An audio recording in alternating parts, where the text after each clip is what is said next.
Do you struggle with comparing yourself to others? Do you find it hard to get through the day without making comparisons not only about yourself but others around you? If you do, then keep watching. Today I'm going to talk about how you can avoid the comparison trap. Hello everyone and welcome to my channel. My name is Danielle and today I want to talk to you about the comparison trap. Why we do it, how we get started doing it, and how we can stop, and the dangers associated with comparing ourselves to others physically, emotionally, and mentally.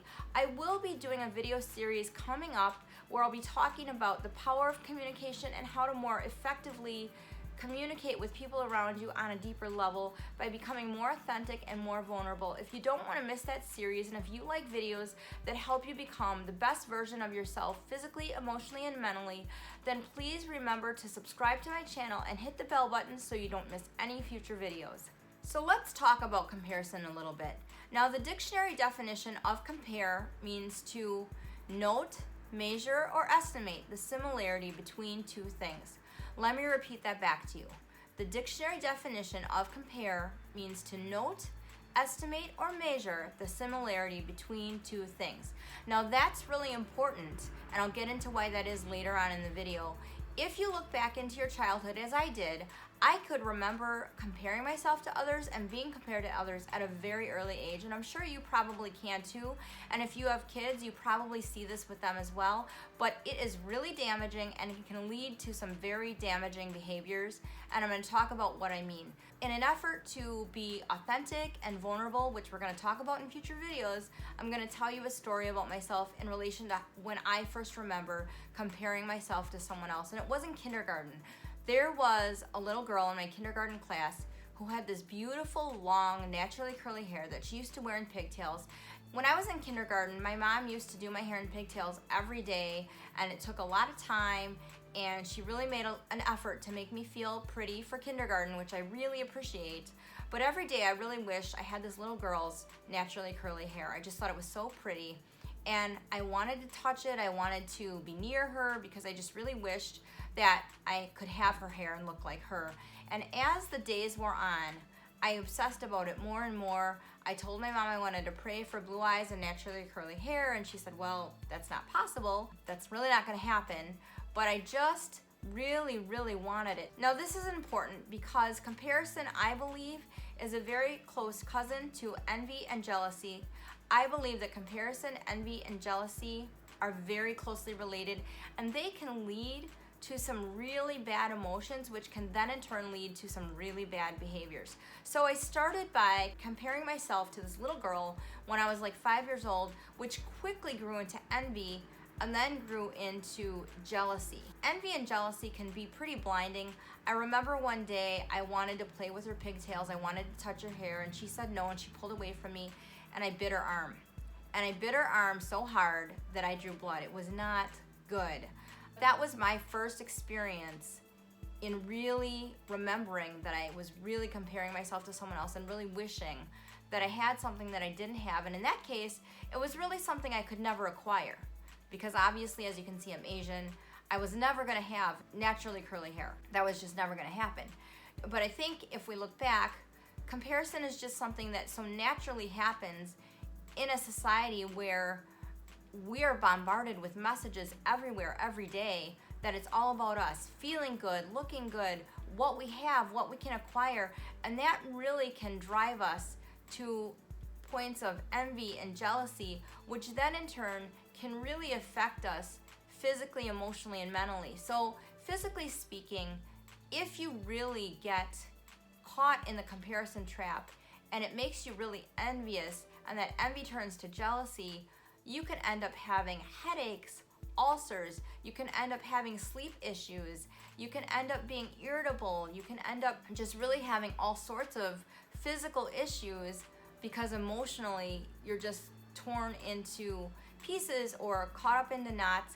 It can really lead to then some very unhealthy behaviors, such as addictive behaviors or self-harm behaviors, as we do see with, unfortunately, a lot of teens today. There's so much pressure in our society to look a certain way or have certain things.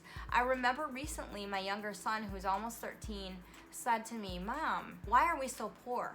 And I looked at him. Now, we're not wealthy by any means, but we certainly are not poor. And I said, "Now, Titus, we are not poor.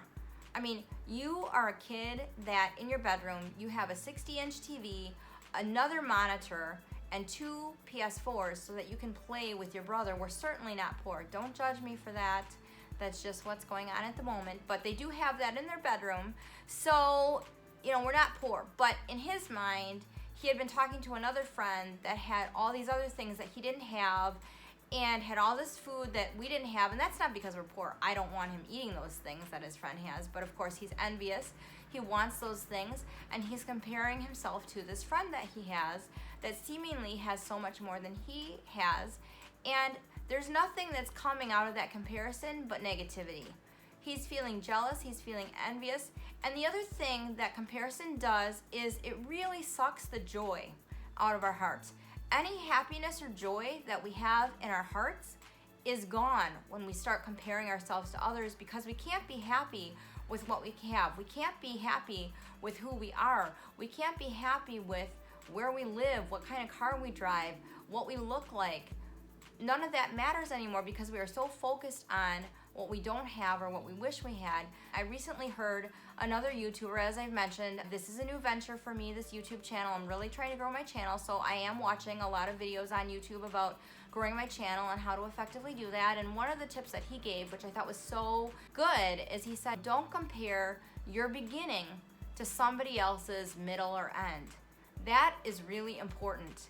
Where you are in the journey of life regarding your career or how much money you have or where you live or what you're doing is not the same place that somebody else is at in their journey of life regarding where they live or how much money they have or where they're at in their career. Don't compare your beginning to somebody else's end or middle. He really let us know everyone's videos in the beginning aren't great. There's mistakes, there's things you wish you could do differently when you look back, and that's okay. Just be who you are, do the best you can in the moment that you're living, and be satisfied, be happy. Contentment is really the antidote of comparison, I think. Because when you're content, you recognize that you can be happy with what you have and you can live peacefully with who you are.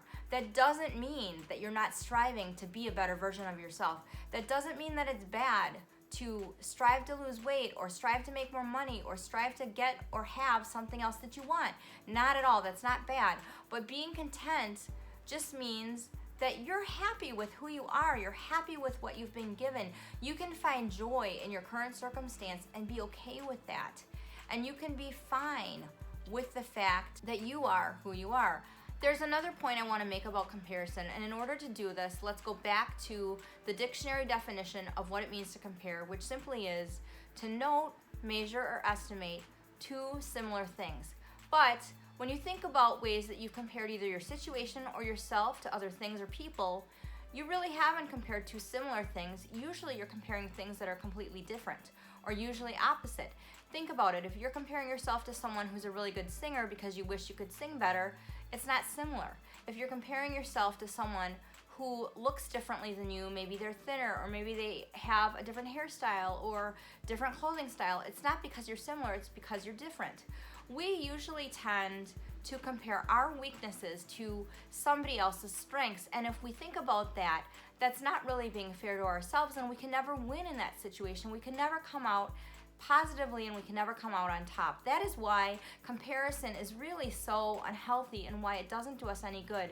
The other point I want to make is that social media really is detrimental to us emotionally and mentally when it comes to getting caught in the comparison trap. And I remember years ago, I was talking to my therapist and I was saying, I wish my life could be like so-and-so's. Every time I look at her posts on Facebook, she's doing this or she has that. And that's when my therapist stopped me and she said, that's because you are seeing the highlight reel of her life. You are only seeing the best parts of her life. Think about it. When was the last time that you saw a knockdown, drag-out fight between two spouses in real time on Facebook? When was the last time that you saw someone posting pictures about how their kid's room was super messy, or how they lost their temper, or how something really bad happened in their lives.